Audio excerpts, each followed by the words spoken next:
So Panama, our opponents of this World Cup, have played three friendly games before the tournament starts. Croatia have played two friendly matches. England have played two friendly matches. Ghana have only managed one. Should we be worried? We'll get into it. But before we do, please remember to subscribe to the channel and put the notification bell on. Please, guys, let's get the subscription numbers up. All right. So the question is, should we be worried that Ghana has played just one friendly game while all of his opponents ahead of the tournament have played more than that? I think there is no straight yes or no answer to this, and I look at it two different ways. I think yes, we should be worried, maybe for a number of reasons. Number one, I believe that because the coach is still very new and getting to know the players, giving him more test matches could have helped him in looking at how his team reacts in real game time scenarios. So it's not just about, because when it comes to football, it's not just about the fitness of the players. It's not just about how much tactics they practice in training.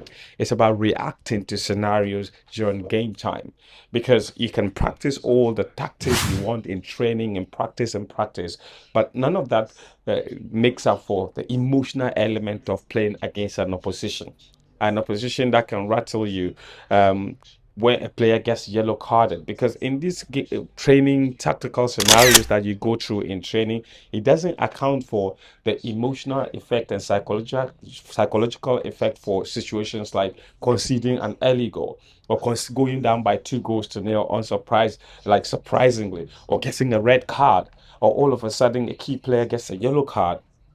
How does that change their attitude, their psychological motivation in that real game time scenario? These are things you can only see and discover when you play against oppositions.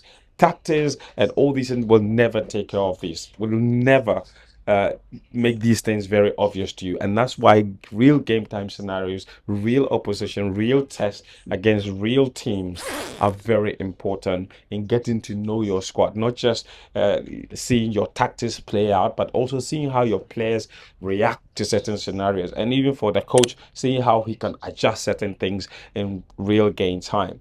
And especially given that our coach is relatively new to this team, I think more tests would have been very helpful. Um, but it doesn't mean that because he's not had it, it's the end of the world. It's until it isn't. Because the coach understands the players. So there's been a lot of emphasis on physicality, physical fitness of these players. So you still watch the training regime of the coach, you see that he's doing a lot of gym work and they're doing a lot of physical work, because we know that at this World Cup, a lot of it will depend on physicality. The heat will be sweltering, and players need to be really, really physically fit. So he's training them in such a way that they will arrive at the World Cup in peak physical condition.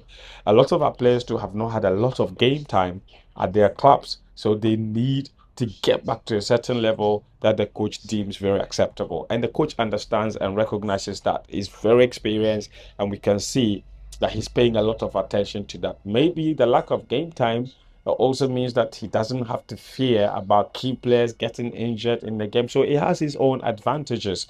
But it also means that the coach has a lot more time to work with his players, and to work around everything that he's trying to get them to adapt from his tactical scenarios that he's putting out there.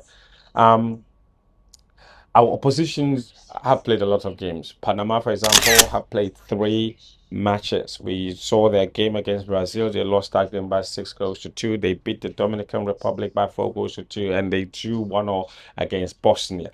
In those three matches alone, they scored 7 goals and conceded 9. So two things are obvious. Panama know how to score. They even when they're losing heavily, they will still score, but they can also leak. Of course, obviously, 6 of those goals came from the one game against Brazil. But if Brazil can find six, why not? Maybe we can find two, we can find three. Against them, you never know. But those two things are true, that they concede a lot, but they also score a lot, because 7 goals scored in 3 games is a lot of goals. And two of them came against Brazil, which should tell you everything you need to know about the challenges that Panama face. And while we are struggling with the physical status of our players, Panama don't have that problem. Their players are physically fit. They never stop running. Mostly, well, probably in this game against Panama, they will probably outpossess us. They've got some technically gifted players as well in their team. And on top of the fact that they have a coach who's been in charge of a team for 5 years running and has progressively taken this team to next levels, there is reason to be very cautious when coming up against this team. Obviously, on paper, I think we still have much more talented players than they do. But the World Cup and tournaments are a stage where talent alone is not enough. It's usually about a team that shows a bit more hunger, a bit more determination.